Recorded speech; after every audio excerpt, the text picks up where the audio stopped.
Bonjour à tous et bienvenue dans ce journal. Dans l'actualité de ce mercredi, Yves, notre rendez-vous santé aborde aujourd'hui la question de l'accompagnement des malades. Le moral des patients, on le sait, est un élément capital dans le processus de guérison.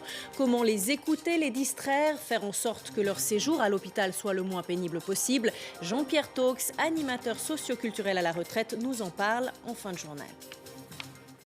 Notre rendez-vous santé, on va parler aujourd'hui de l'accompagnement des malades ou comment les écouter, les distraire, faire en sorte que leur quotidien à l'hôpital soit plus festif. C'est le travail des équipes d'animation présentes dans certains hôpitaux parce que le moral des patients est un élément primordial pour leur guérison. Tania Chitil. Oui, parce que c'est ce qu'on appelle ce petit supplément d'âme, vous savez.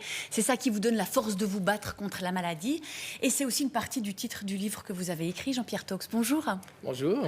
Alors vous avez été 23 ans à la tête de l'équipe d'animation de l'hôpital Beau Séjour, qui est un hôpital ici qui dépend des HUG à Genève. Alors quand on parle d'animation, ça veut dire quoi? Ça regroupe quoi?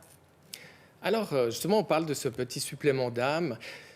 Actuellement, s'occuper du moral des patients, ce n'est pas du luxe ni du superflu, même si on est dans une période d'austérité financière. Parce qu'être hospitalisé, c'est quelque chose de terrible. Ça remet tout en question. On perd ses repères, on doit partager sa chambre avec d'autres personnes. On a des traitements à subir qui sont des fois éprouvants. Et c'est vrai que l'animation, ça leur permet vraiment d'avoir des moments d'évasion et de se retrouver un peu comme à la maison. Mais c'est quoi? Alors, il y a des concerts, on voit là, vous sortez, on voit des images où vous les faites sortir de l'hôpital, mais pas seulement, c'est pas simplement non plus faire des biscuits de Noël, c'est les écouter. Alors oui, la première chose, c'est vrai, le travail de l'animateur, c'est d'offrir un moment d'écoute. Mais justement, la semaine passée, il y avait Didier Bourcalter qui a fait un témoignage à l'occasion de la journée des malades.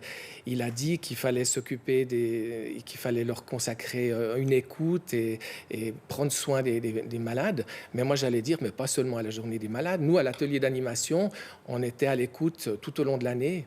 Et c'est vrai que les sorties, les concerts et tout ça, ça permettait de casser un peu le rythme de l'hospitalisation. Quels patients vous avez à l'hôpital Beau Séjour, par exemple? Alors, à Beau Séjour, c'est un hôpital de rééducation et réhabilitation. On s'occupe aussi de réinsertion psychosociale et professionnelle. C'est des personnes de 17 ans jusqu'à... On a eu une fois une dame de 103 ans. Et beaucoup de gens sont là à la suite d'un accident, une maladie ou une maladie chronique. Souvent, il y a des gens qui doivent revenir, malheureusement. Donc, quand ils reviennent, ils sont tout contents de savoir que l'animation existe et qu'il y a une équipe de bénévoles, un animateur, des stagiaires qui sont là pour les accueillir. Alors moi, je vous propose, parce qu'on a retrouvé dans les archives de la RTS une émission qui s'appelait Verso, à l'époque, Oui. qui a été tournée en 2000, où vous aviez fait venir le cirque Helvetia dans la cour de l'hôpital et vous y avez emmené des malades. Regardez. Voilà.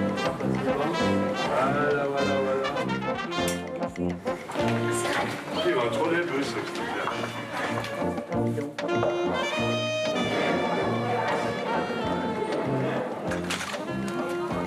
peut pas lever les pieds, là. Oh, mais qu'est-ce qu'on peut sortir? On est dans l'air. On est dans l'air. Ouais. Et puis, comme ils ont mis...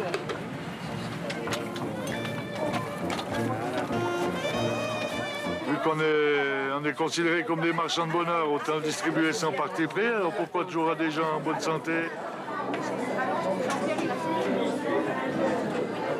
J'adore le cirque. C'est fantastique. Quand on voit le nombre de personnes qui peuvent pas se déplacer ou comme ça, c'est fabuleux. Et maintenant, place au spectacle! Jean-Pierre Taux, c'est vous que l'on voit avec le nez rouge, c'était il y a quelques années. À l'hôpital Beau Séjour, vous êtes 2 personnes, un poste et demi pour vous occuper de cette animation. Et il y a aussi des bénévoles, c'est indispensable?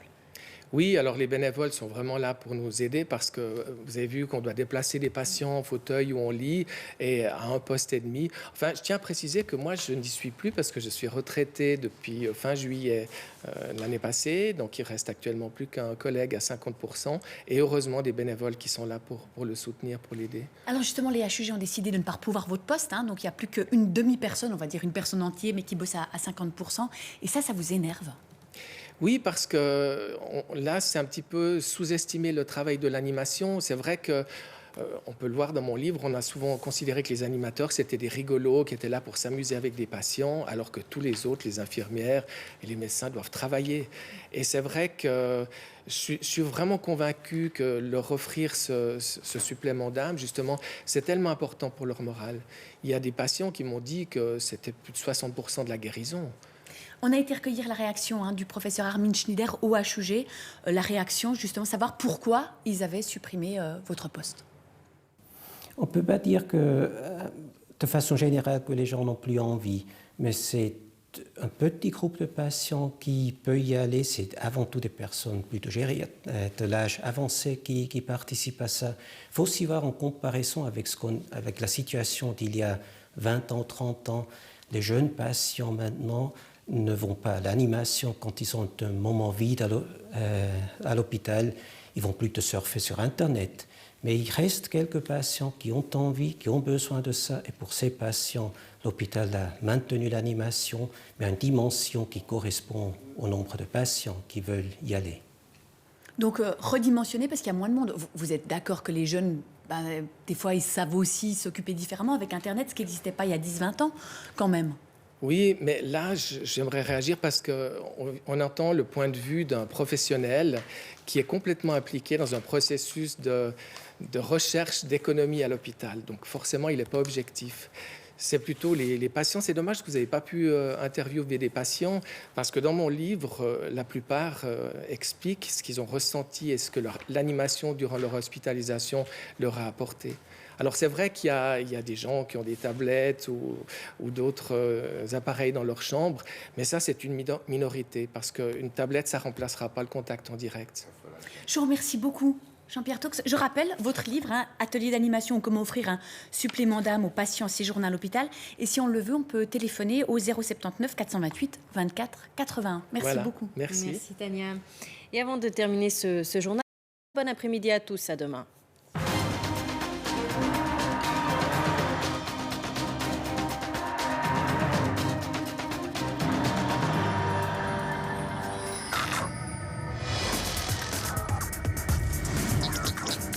L'information en continu, c'est sur RTS Info.